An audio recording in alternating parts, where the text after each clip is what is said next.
Birthday happy birthday എന്താ happy birthday. എന്നിട്ട് ഞങ്ങൾ കേക്ക് മേടിച്ച് പിന്നെ എന്തെങ്കിലും അമ്പലത്തില് പോയി. ഹലോ, ഞങ്ങള് അങ്ങനെയാണ് തുടങ്ങാറ്. പക്ഷെ പൊന്നാണ് ഇന്ന് പറഞ്ഞു തുടങ്ങിയത്. ഈ വീഡിയോ ഞാൻ എടുത്ത് വെച്ചിട്ട്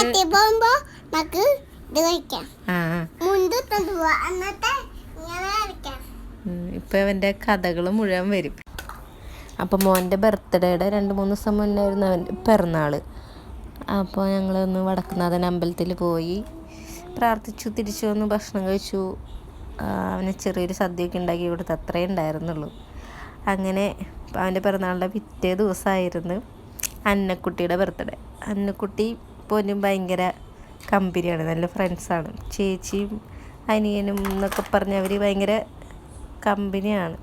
അപ്പം അന്നക്കുട്ടിയുടെ ബർത്ത്ഡേ ആഘോഷിച്ചു കേട്ടോ. ഇവരുടെ മാർച്ച് 8 മാർച്ച് 10 അങ്ങനെ 2 ദിവസത്തിൻ്റെ ഗ്യാപ്പാണ് രണ്ടുപേരും ബർത്ത്ഡേക്കുള്ളൂ.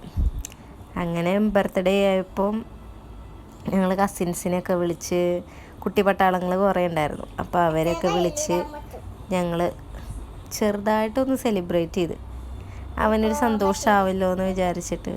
പിന്നെ ഞങ്ങൾ ഒരു ഗ്യാതറിങ് കൂടിയിട്ട് കുറേ വർഷങ്ങളായിട്ട്, കുറേ വർഷം എന്ന് വെച്ചാൽ ആയിട്ടുണ്ട് എല്ലാവരും കൂടെ ഒന്ന് കൂടിയിട്ട്. അപ്പോൾ ചേട്ടന്മാരും ചേച്ചിമാരും ഒക്കെ ആയിട്ട് ഞങ്ങൾ അടിച്ചു പൊളിച്ചു അന്നത്തെ ഒരു ദിവസം. ഇവിടെ അച്ഛനും മോനും തമ്മിൽ നല്ല കളിയാണ്.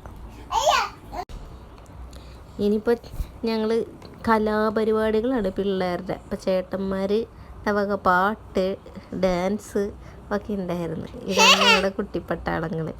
ഇതവർ മുന്നേ ഞങ്ങൾ ട്രിപ്പ് പോയപ്പോൾ എടുത്ത ഫോട്ടോയാണ് കേട്ടോ. ഇതിൽ കുഞ്ഞനെ നോക്കി എന്തൊരു ചെറുതാ, എല്ലാവരും ചെറുതാ.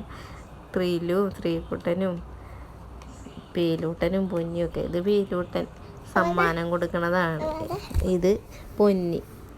ഇതൊക്കെ ചേച്ചിമാരുടെയും ചേട്ടൻ്റെയൊക്കെ മക്കളാണ് കേട്ടോ. ഇത് ഞങ്ങൾ ഗേൾസ് ഗ്യാങ്. ആൻറ്റി, വല്യമ്മ, ആൻറ്റിമാരും വല്യമ്മമാരും. ഇതേ ഞങ്ങളെ കണ്ട ഒരു ഫോട്ടോ, എല്ലാവരും കൂടി നിന്നിട്ട് ഫോട്ടോ എടുത്തു. ഇതിൽ അന്നക്കുട്ടിയുടെ അപ്പയും ചേട്ടനും ചേച്ചിയും എല്ലാവരും ഉണ്ട് കേട്ടോ. അവരെയും പിന്നെ ഞങ്ങൾ ഈ കസിൻസിനെ മാത്രം വിളിച്ചിട്ടുണ്ട്. ഇത് ത്രിലു ചേട്ടനും ശ്രീകുട്ടൻ ചേട്ടനും. ഇവരെന്തോ ഡാൻസ് കളിക്കാമെന്നും പറഞ്ഞിട്ട് അങ്ങനെ നിൽക്കുകയാണ് രണ്ടുപേരും. ഡാൻസ് കളിക്കണോ പാട്ട് പാടണോ എന്നുള്ള കൺഫ്യൂഷനിൽ നിൽക്കുക. അപ്പം അപ്പുറത്ത് നിന്നിട്ട് അനന്തു എന്തോ പ്ലേ ചെയ്ത് കൊടുക്കുന്നുണ്ട്. ശരിയാവില്ല. മറ്റേ പാട്ടാണ്. ഈ സ്റ്റെപ്പ് കണ്ടിട്ട് പാട്ട് ഏതാണെന്ന് മനസ്സിലാവില്ല എല്ലാവർക്കും. പിന്നെ പാട്ടല്ല, ഡാൻസ്. അതിൻ്റെ പിന്നിൽ നിന്ന് പൊന്നിൻ്റെ ഒരു ഡാൻസ് ഉണ്ട്, നിർണയ് കുട്ടൻ്റെ അല്ലേ. അതിൻ്റെ ബാക്കിൽ ആൻറ്റി റീൽസ് എടുക്കാനുള്ള തയ്യാറെടുപ്പില്ല, പാട്ട് നോക്കിക്കൊണ്ട് നിൽക്കുക. റീൽസ് എല്ലാം തോന്നുന്നു. ഞാൻ അവളെ തെറ്റിദ്ധരിച്ചു. സ്പീക്കറിന് സൗണ്ട് ഉണ്ടോയെന്നാണ് നോക്കുന്നത്. ആൻറ്റി സൗണ്ട് കുറവായിരുന്നു, ഉണ്ടായിരുന്നു. ഞങ്ങളൊരു റീൽസ് എടുക്കുന്നുണ്ട് കേട്ടോ ഗേൾസ്. ഞാൻ നടുവേദനയായിട്ടാണ് എൻ്റെ വീട്ടിൽ പോയത്. ആ നടുവേദന വെച്ചിട്ട് ഞാൻ ഡാൻസും കളിച്ചു. അതെനിക്ക് കുറേ ട്രോള് കിട്ടി, അത് വേറെ കാര്യം. അങ്ങനെ പിള്ളേരെല്ലാം നല്ലോണം ആഘോഷിച്ചു. അവിടെ ഞങ്ങൾ ഫുഡ് കഴിക്കേണ്ട ഒരു സൈഡിൽ കൂടെ അപ്പണ്ട് പീലൂട്ടനാട്ടോ പിള്ളേരിൽ ഏറ്റവും മൂത്ത ആൾ. അപ്പോൾ അവന് എൻ്റെ വകൊരു പാട്ട് ഉണ്ടായിരുന്നു.